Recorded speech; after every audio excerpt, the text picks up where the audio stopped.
ที่ใจเราขอถวายความนอบน้อมแด่พระรัตนตรัยมีพระพุทธเจ้าเป็นต้นขอถวายความเคารพพระเถระพระเถรานุเถระเจ้าคณะพระสังฆาธิการทั่วโลกมีพระเดชพระคุณพระเสนาบดีพระเกียรติวัดโดยสุเทพเป็นต้นและขออำนวยพรแด่ท่านผู้ฟังท่านผู้ชมสาธุชนพุทธบริษัททั้งหลายวันนี้รายการนาวาวังทองของวัดพระธาตุดอยสุเทพออกอากาศทางสถานีวิทยุพระพุทธศาสนาแห่งและจริยธรรมวัดพระธาตุดอยสุเทพระบบ FM 96 เมกะเฮิรตซ์มีพ่อครูวรรณโรจน์นามวงพรหมเป็นผู้อำนวยการอาจารย์พระมหาประสิทธิ์สาธิโกเป็นหัวหน้าสถานีและอาจารย์พระครูปริยัติยานุศาสตร์เป็นผู้บรรยายเป็นประจำในวันศุกร์เสาร์และอาทิตย์เวลา 7:30 นาทีถึง 8 นาฬิกาและภาคบ่ายเฉพาะวันศุกร์กับวันเสาร์เวลา 13 ถึง 14 นาฬิกา2 สถานีวิทยุเพื่อการศึกษาพระพุทธศาสนาและวัฒนธรรมวัดฝายหินตำบลสุเทพอำเภอเมืองจังหวัดเชียงใหม่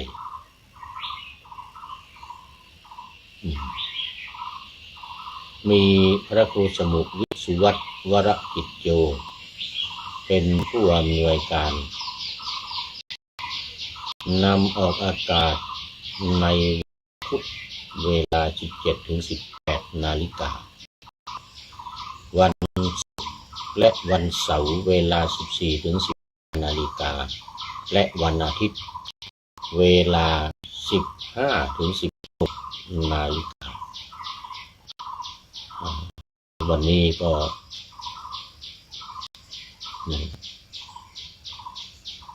บันทึกเสียงหน้านิดหน่อยให้จะ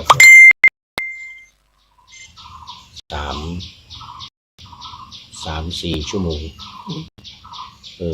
3-4 ชั่วโมงรายการออกของสถานีวิทยุวัดพระธาตุดอยสุเทพนี่บ่ายโมงถึงบ่าย 2แล้วก็วัดฝายหินบ่าย 2 โมงถึงบ่าย 3 โมงเนื่องจากว่าไฟดับตอนนี้ดูฉากหลังจากสีเขียวชอุ่มตอนนี้ก็เป็นสีมืด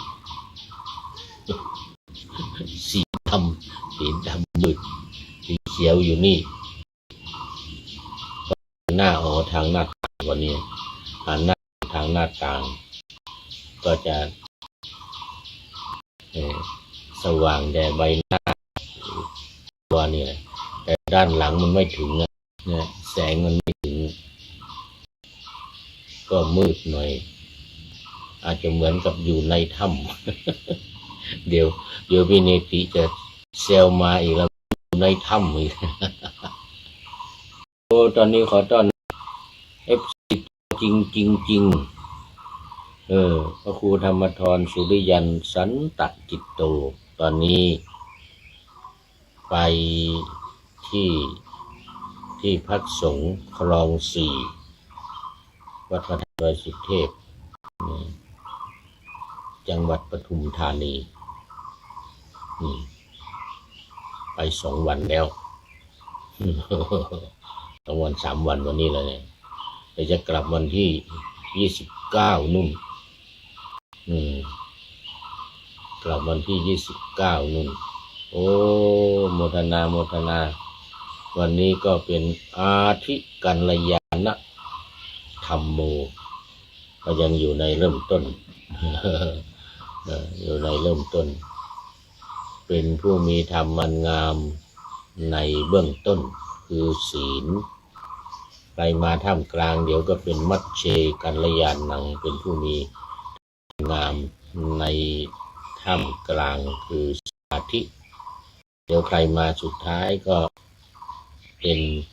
ปริยสานกัลยาณัง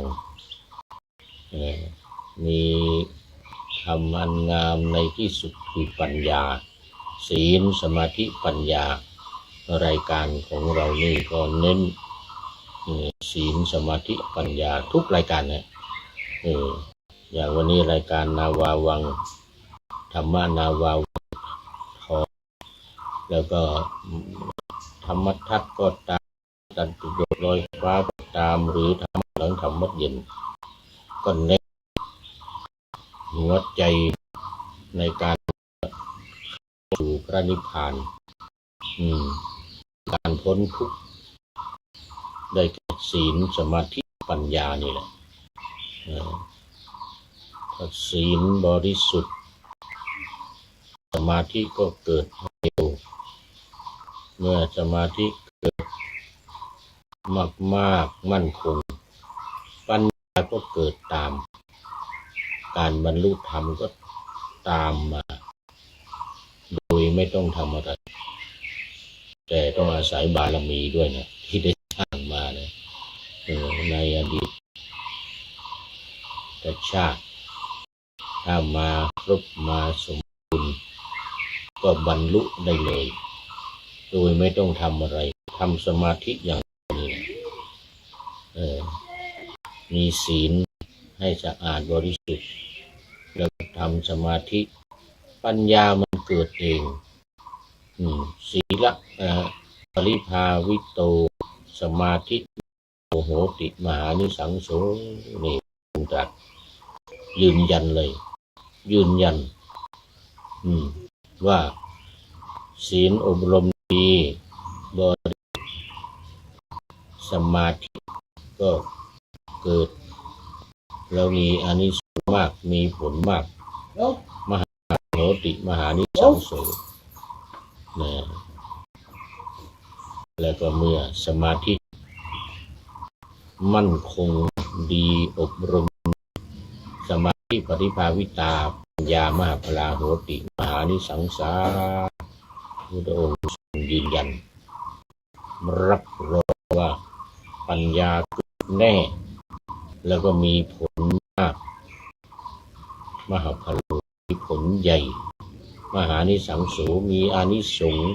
มากอานิสงส์ใหญ่อานิสงส์มากก็สามารถบรรลุธรรมได้เลย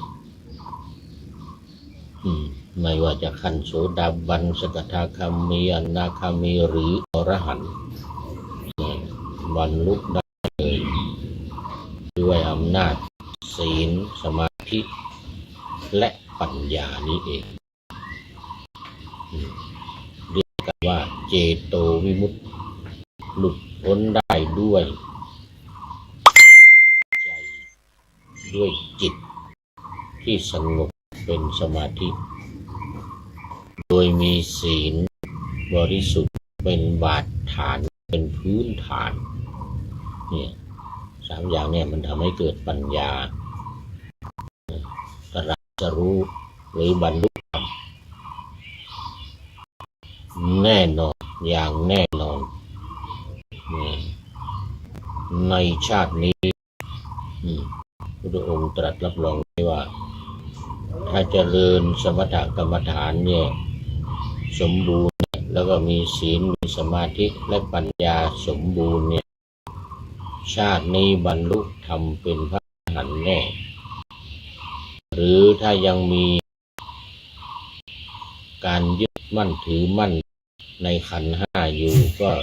เป็นพระอนาคามีขั้นอนาคามีในชาตินี้อย่างแน่นอนนะนี่พุทธเจ้ารับรองไว้ โยมแม่จันโสมน้อมกราบสาธุข้าพระอาจารย์นี่เป็นยังเป็นอาทิกัลยาณธรรมิกาผู้มีธรรมอันงามในเบื้องต้น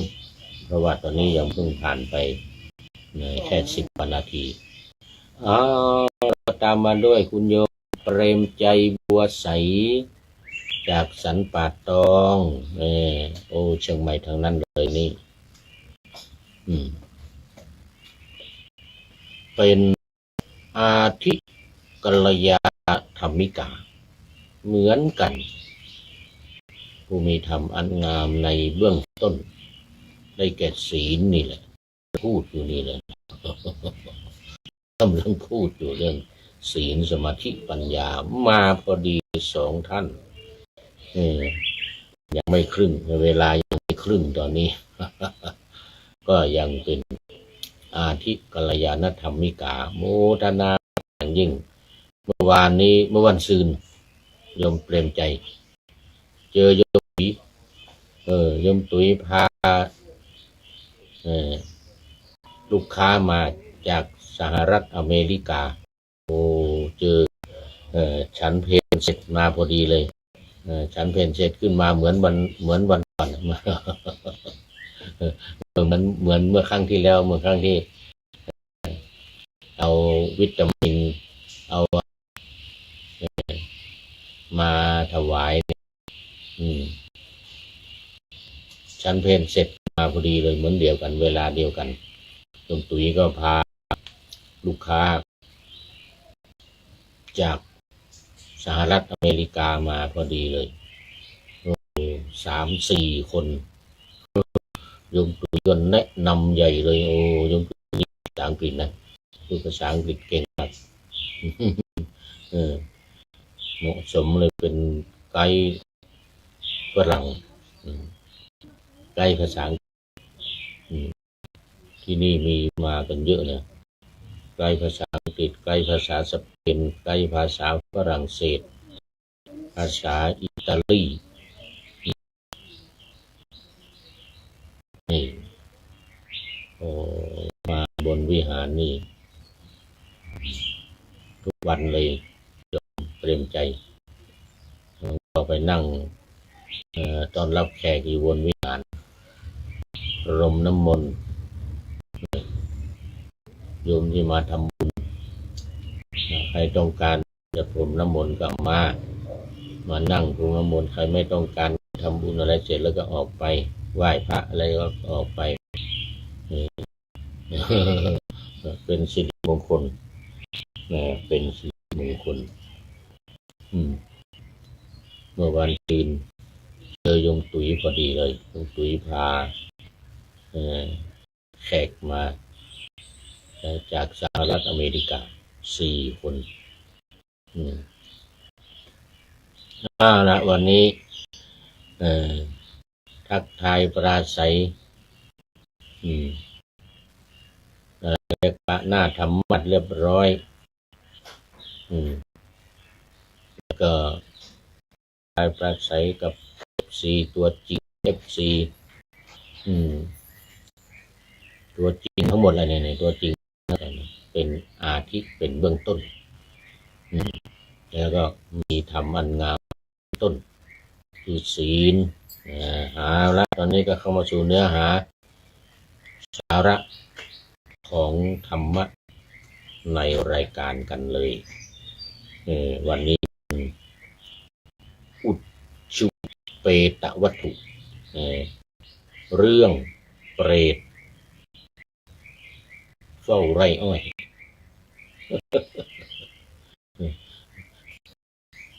เปรตที่เฝ้าไร่อ้อยแต่ว่าจะขอทบทวนหน่อยเพราะมีเวลาเยอะตอนเช้ามีเวลาแค่25 นาทีเราไม่ได้ทบทวนนโยบายหรือหลักการอุดมวิธีการของ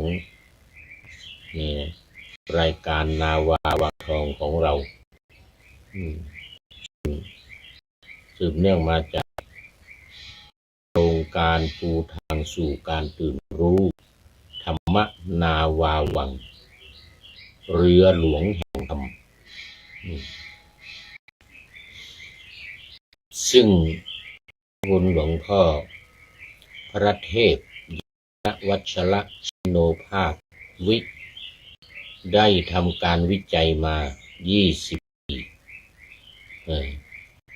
นับถอยหลังไปถึงตั้งแต่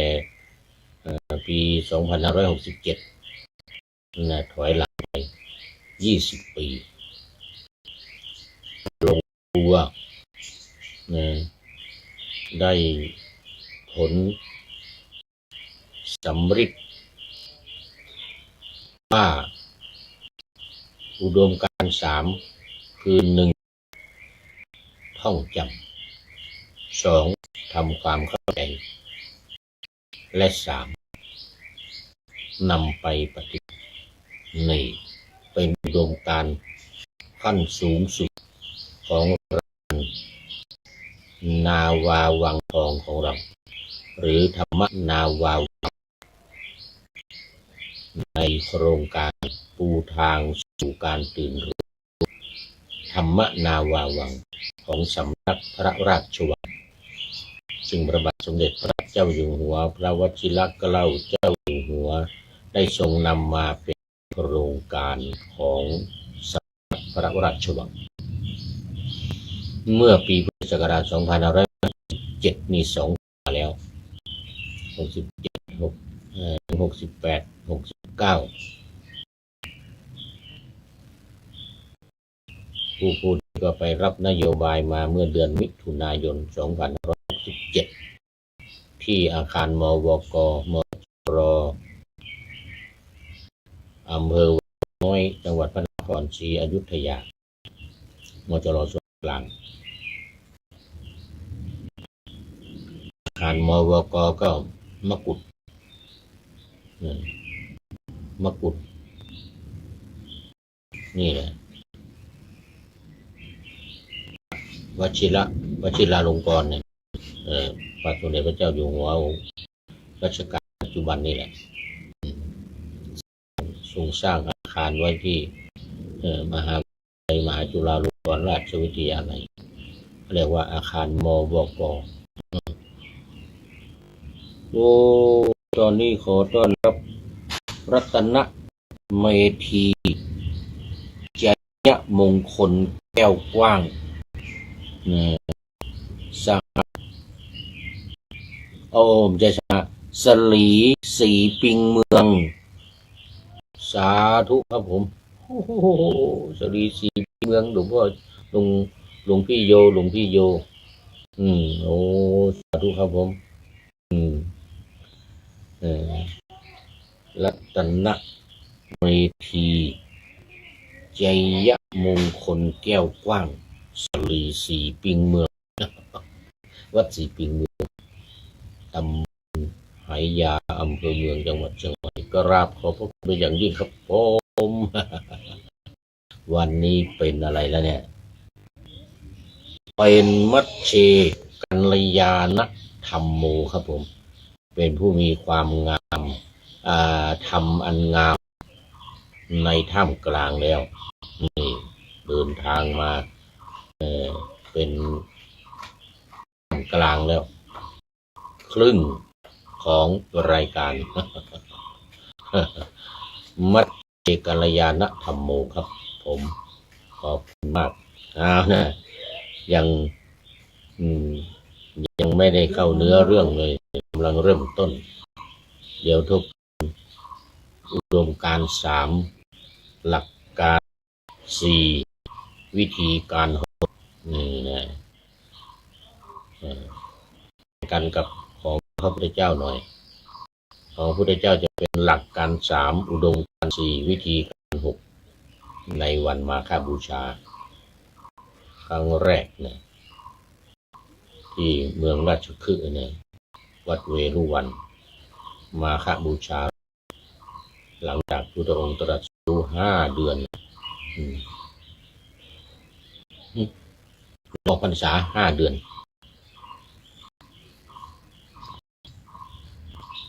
นะ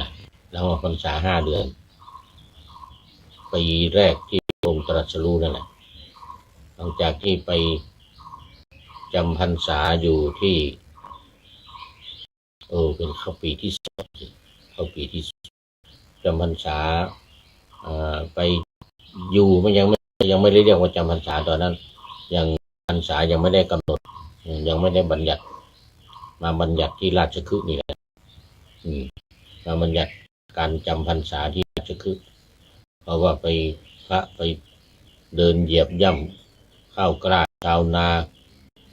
เดินเหยียบคันนาทั้งหมดเดินกันไม่รู้เรื่องรู้ราวกลางค่ำกลางคืนฝนก็ไม่หยุดชาวบ้านทำก็ไปเหยียบข้าวกล้าเขามันในเรื่องฟ้องพระพุทธเจ้าชาวบ้านญาติโยมมาฟ้องพระเดินไม่เป็นเรื่องไม่เป็นราวนี่ข้าวกล้าหมดคันนาพังหมดว่างั้นนะเพราะนั้นมันไม่มีถนนเลยสมัยนั้นไม่มีถนนพระองค์ก็ทรงบัญญัติให้จำพรรษา3 เดือนเลยหน้าฝนอย่าไปไหนนี่เดี๋ยวจะเข้าพรรษาเลยนี่วันที่29วันพระใหญ่30แรม1 ค่ำก็จะเข้าพรรษาแล้ว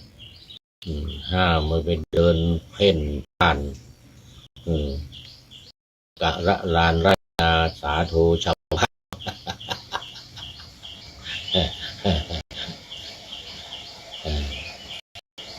ออกพรรษาแล้วมาฆบูชาประมาณเดือนกุมภาพันธ์พระองค์ก็ทรงแสดงโอวาทปาติโมกข์ประกอบด้วยหลักการ3อุดมการณ์4วิธีการ6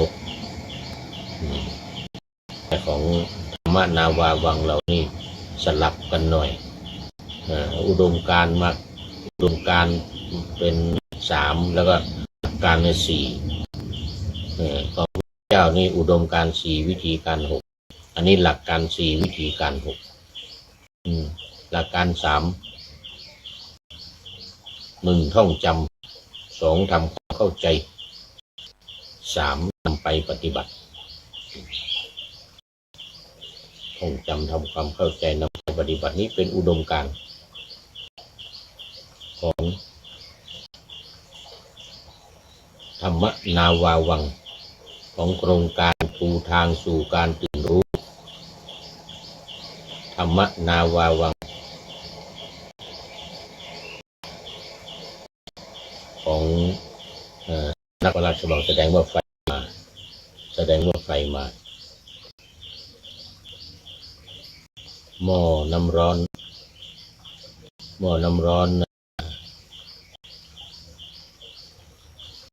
เดือด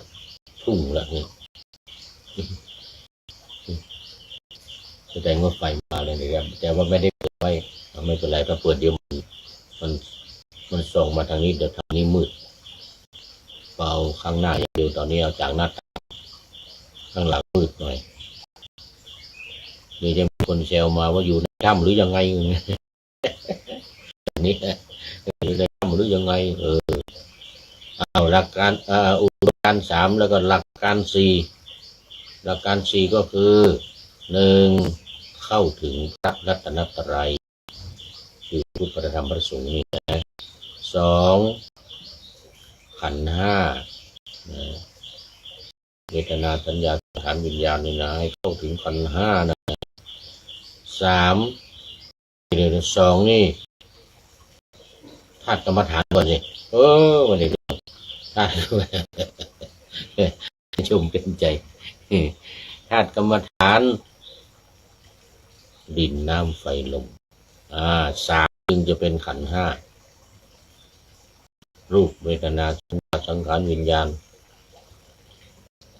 4อริยสัจนี่หัวใจของพระพุทธศาสนาพระองค์ตรัสรู้ก็อริยสัจ4นี้แหละ สมุทัยนิโรธมรรคนะทุกข์สมุทัยนิโรธมรรคนี่เป็นหลักการสี่ของพระพุทธเจ้าจะเป็นอุดมการณ์สี่นี่สลับกันหน่อยสลับกันอุดมการณ์สี่พระพุทธเจ้านะแล้ววิธีการหกเหมือนเดียวกันแต่วิธีการไม่เหมือนกันนะแต่ว่ามีข้อเหมือนกันข้อก็คือข้อที่หนึ่งเนี่ยเมื่อเข้าถึงพระรัตนตรัยเนี่ยการจะให้เข้าถึงพระรัตนตรัยจะให้ถึงพระรัตนตรัยเป็นที่พึ่งเป็นสรณะประเสริฐเนี่ยนะต้องทำยังไงวิธีการข้อหนึ่งท่องให้จำให้ติดหูติดตาจมูกติดปากและติดใจท่องหูดับแตกนี่เรื่องพุทโธเมนาโถธัมโมเมนาโถสังโฆเมนาโถนี่แหละท่องให้จำแล้วทำความเข้าใจก็คือเอาดวงการมาทำความเข้าใจก็คือแปลความหมายของคำว่าโธเมนาโถนะโมเมนาโถสังโฆเมนาโถนี่หรือพุทโธเมสรนังวะรังธัมโมเมสรนังวะรังสังโฆเมสรนังวะรังนี่จะได้คำแปลว่าประเสริฐเข้ามาพระพุทธเจ้าเป็นที่พึ่งอันประเสริฐของข้าพเจ้าพระธรรมเป็นที่พึ่งอันประเสริฐของข้าพเจ้าพระสงฆ์เป็นที่พึ่งอันประเสริฐของข้าพเจ้าเฉพาะพุทโธเมนาโถมันหมายถึงว่าพระพุทธเจ้าเป็นที่พึ่งของข้าพเจ้ามันไม่มีคำว่าประเสริฐธัมโมเมนาโถพระธรรมเป็นที่พึ่งของข้าพเจ้าไม่มีคำว่าประเสริฐไม่มีว่ารังไงสังโฆเมนาโถพระสงฆ์เป็นที่พึ่งอันประเสริฐที่พึ่งของข้าพเจ้าไม่มีประเสริฐต้องพุทโธเมสรนังวะรังธัมโมเมสรนังวะรังสังโฆเมสรนังวะรังมันมีวะรังมันมีคำว่าประเสริฐแปลว่าพระพุทธเจ้าเป็นที่พึ่งอันประเสริฐของข้าพเจ้าพระธรรมเป็นที่พึ่งอันประเสริฐของข้าพเจ้าสงฆ์เป็นที่พึ่งอันประเสริฐของข้าพเจ้านี่สองทำความเข้าใจอุดมการมาสองทำความเข้าใจมีความหมายอธิบายความให้ชัดเจนแจ่มแจ้ง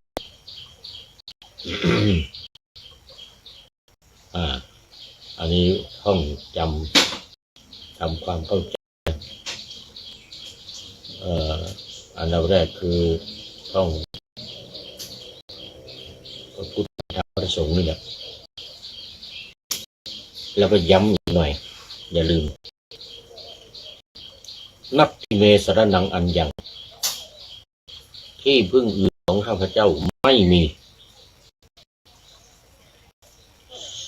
สามอย่างนี้เท่านั้นพระพุทธพระธรรมพระสงฆ์เป็นที่พึ่งอันประเสริฐของข้าพเจ้าอย่างอื่นไม่มีกระจอกไม่ประเสริฐต้นไม้ใบหญ้าถ้ำแม่น้ำอะไรเหมือนที่อินเดียถือกันศาสนาพราหมณ์นับถือกันแม่น้ำคงคาอย่างนี้ต้นไม้มีไหนอย่างนี้ก็ไปสักการะบูชากันภูเขาอย่างนี้ภูเขาใหญ่ๆทิศอย่างนี้ทิศเหนือใต้ออกตกอย่างนี้ตื่นเช้าไหว้ทิศของศาสนาพราหมณ์สมัยนั้นนะสมัยพุทธเจ้ายังไม่ได้ตรัสรู้หรือแม้แต่ปัจจุบันนี้ก็ตามเขาก็สืบทอดกันมาอยู่ตอนเย็นมาไปบูชาแม่น้ำคงคานู่นที่เมืองพาราณสีเอาแกอะไรกันไปแม่น้ำคงคาแล้วทำสเตจเวที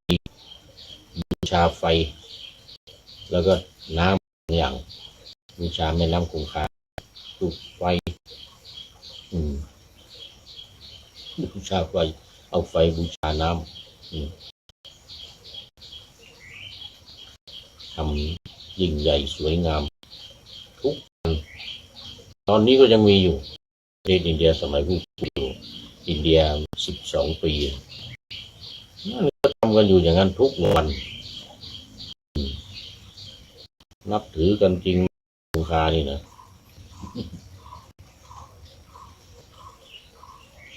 ตอนกลางวันก็ไปอาบอีกน้ำคงคาเนี่ยอาบล้างบาปทำบาปเอาไปน้ำคงคามาล้าง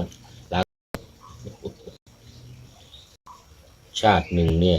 เกิดมาชาติหนึ่งเนี่ยอย่างน้อยถ้าอยู่ไกลนะต้องได้ไปครั้งหนึ่งที่แม่น้ำคงคาเมืองพาราณสีไปที่อื่นก็ไม่ศักดิ์สิทธิ์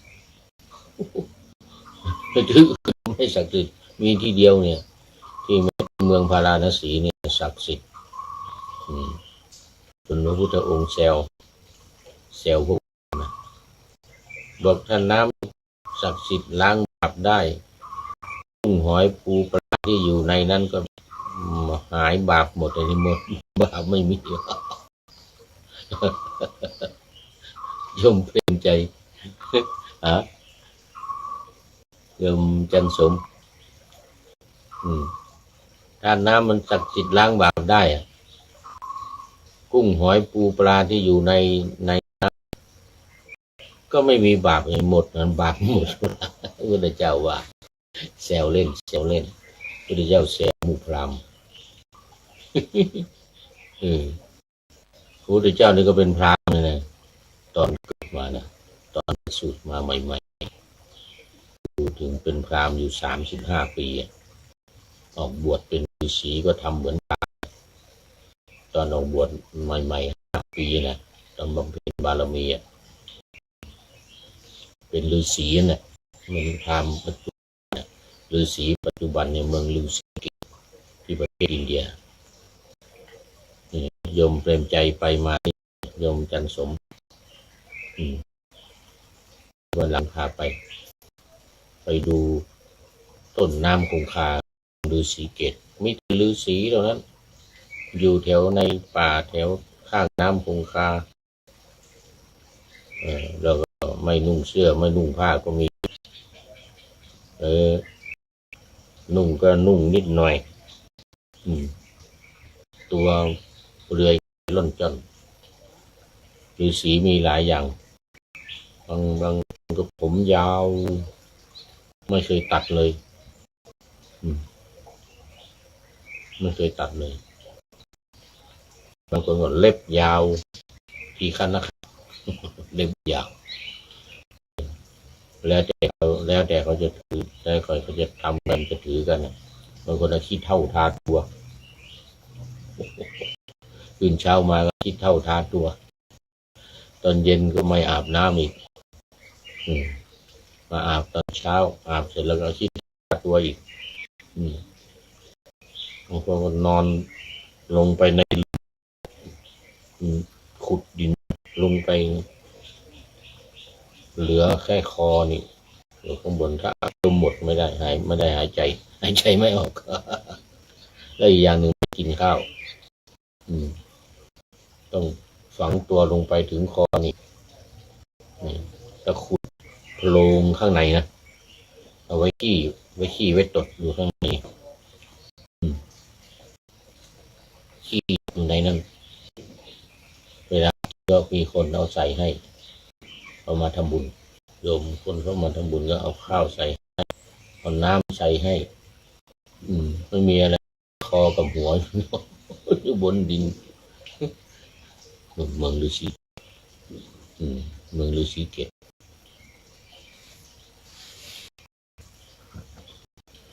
เดี๋ยว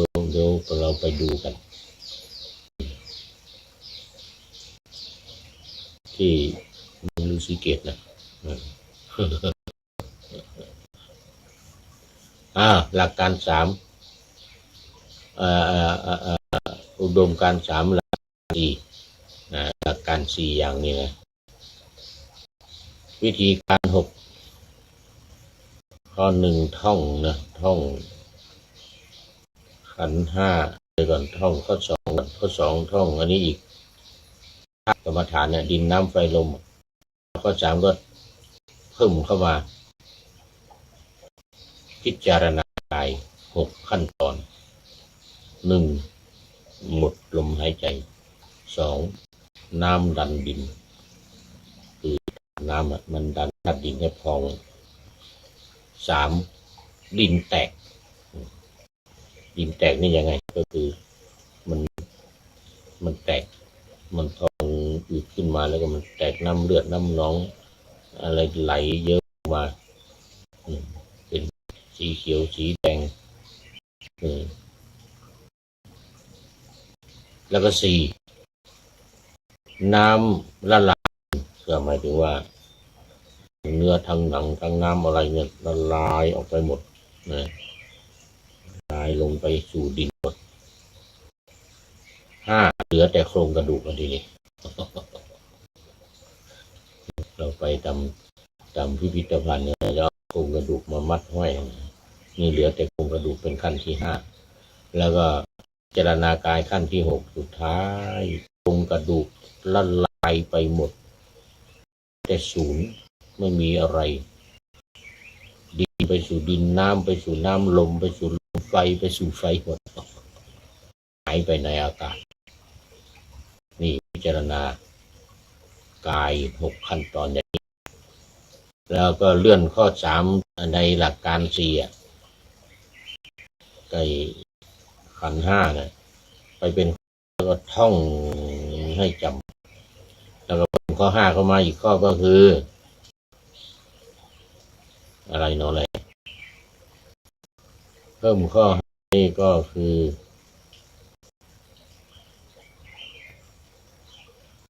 ความเข้าใจทำความเข้าใจก็ตามอุดมเนี่ยนะอุดมการเนี่ยทำความเข้าใจหรือเรียนรู้ขันธ์5แล้วก็เลื่อนข้อ4ไปเป็นข้อ6อริยสัจ4นี่นะโดยการพิจารณาการเกิดการดับของขันธ์5เนี่ยลงในอริยสัจแล้วอุดมการณ์3หลัก4วิธีการ6คราวนี้มาดูเรื่องเปรตเฝ้าไร่อ้อยนะเฝ้าไร่อ้อยนี่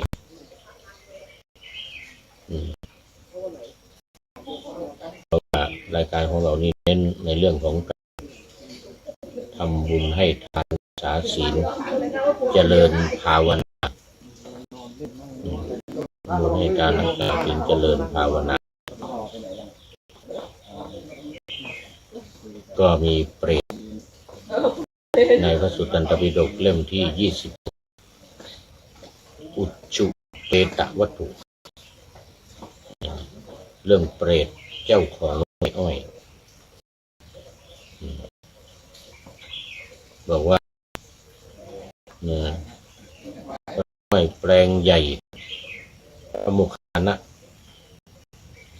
เดือดอุจจุ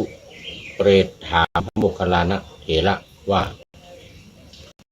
ไร่อ้อยแปลงใหญ่นี้เกิดแก่ข้าพเจ้า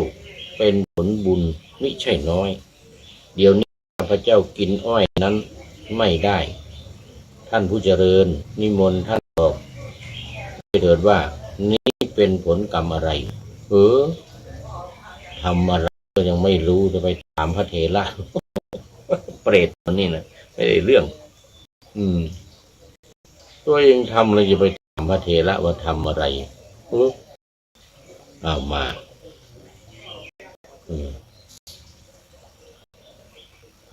ข้าพเจ้าข้อที่738ข้าพเจ้าเดือดร้อนอยากจะกินอ้อยพยายามจะเกียกตะกายทนทุกข์จะกินสักหน่อยหนึ่งสิ้นเรี่ยวแรงพร่ำเพ้ออยู่นี่เป็นผลกรรมอะไรเนี่ยอันหนึ่งข้าพเจ้าหมดเรี่ยวแรงแล้วชวนเซล้มลงดิ้นเร่าอยู่บนพื้นดินเหมือนปลาดิ้นรนบนที่ร้อนจัดก็เมื่อข้าพเจ้าร้องให้อยู่สัตว์ทั้งหลายพากันมากินน้ำตาข้าพเจ้าสัตว์ทั้งหลายพากันมากินน้ำตา เออสัตว์ทั้งหลายพากันมากินน้ำตาของข้าพเจ้าท่านผู้เจริญนี้มันเป็นผลกรรมอะไรนะข้าพเจ้าทั้งเหน็ดเหนื่อยทั้งหิวกระหายปากคอแห้งผากไม่ประสบความสุขสำราญท่านผู้เจริญอย่างไรเนาะข้าพเจ้าจึงจะกินอ้อยได้พระมหาโมคคัลลานะเถระกล่าวว่าเมื่อชาติก่อนถ้าเกิดเป็นมนุษย์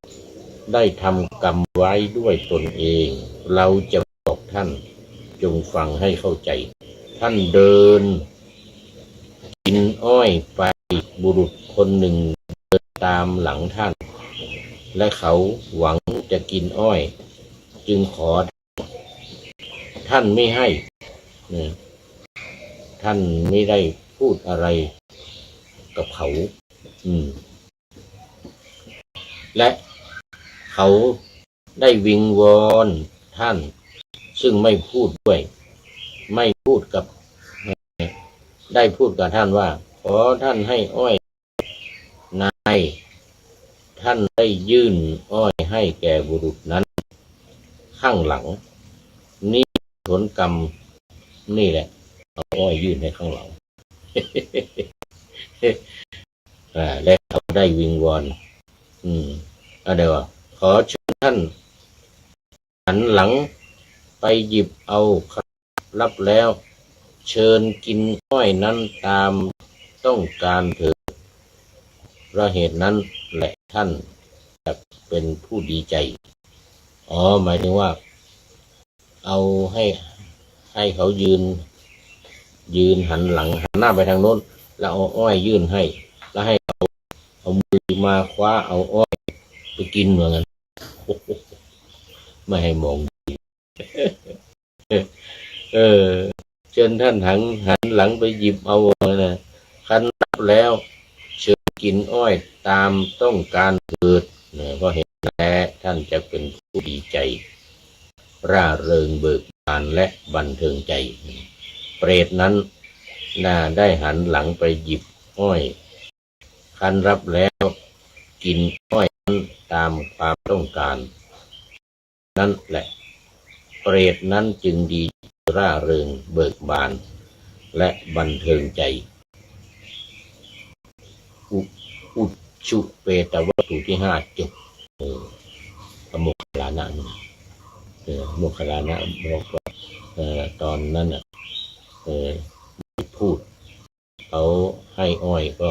ขอกินอ้อยก็ไม่พูดให้เขาตอนนี้พระเถระเลยช่วยบอกว่าให้หันหลังไปหยิบอ้อยหันหลังหยิบอ้อยแล้วก็กินอ้อยนั้นว่างั้นหมดเวลาจบพอดีเรื่องเปรตเจ้าของไร่อ้อยนี่นะเขาตายไปเป็นเปรตแล้วจะกินอ้อยกินไม่ได้เพราะว่าตอนที่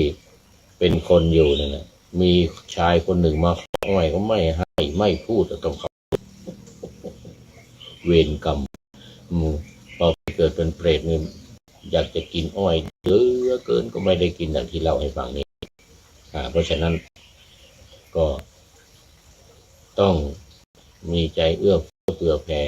มีอะไรก็แบ่งปันคนอื่นหรือทำบุญสุนทานถวายพระสงฆ์องค์เนรไปตาม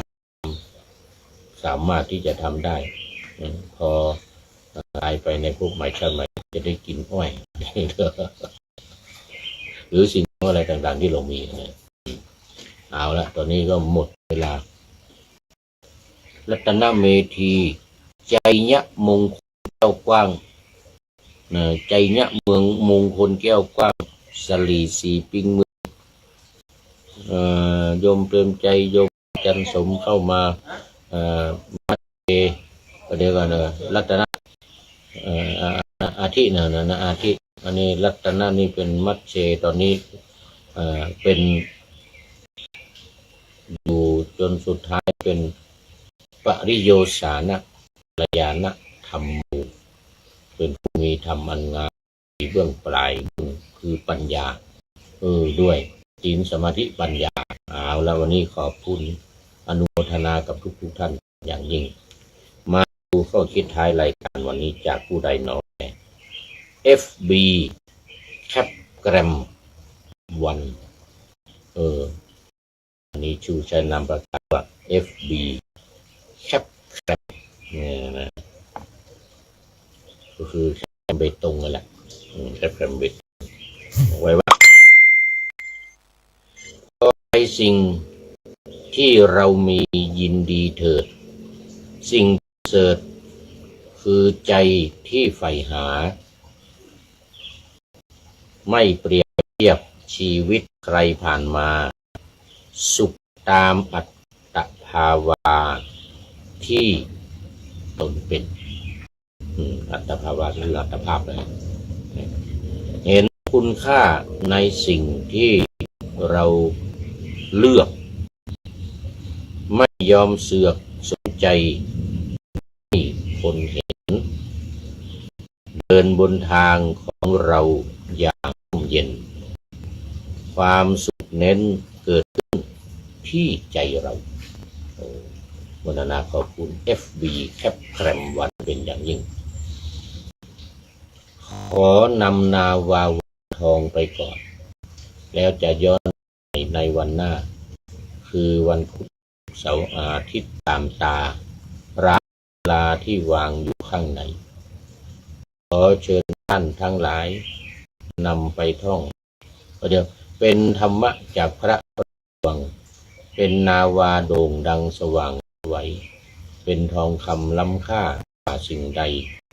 ชุบชีวิตจิตใจใสงามขอเชิญท่านทั้งหลายนำตามคุณของพระรัตนสามพุทโธเมนาโถธัมโมธัมสังโฆเมนาโถยามภาวนาว่าบ่อยๆซ้ำๆจำในจิตจนมันติดในใจไม่หายหน้านอนยืนเดินจำทุกเวลาตั้งแต่ตื่นขึ้นถึงหลับไปขอทุกท่านได้ผลจากปฏิบัติได้กำจัดความทุกข์พบสุขใสพลันปลอดโปร่งโล่งสบายทั้งกายใจอยู่ที่ใดสงบพบนิพพานขอเจริญพร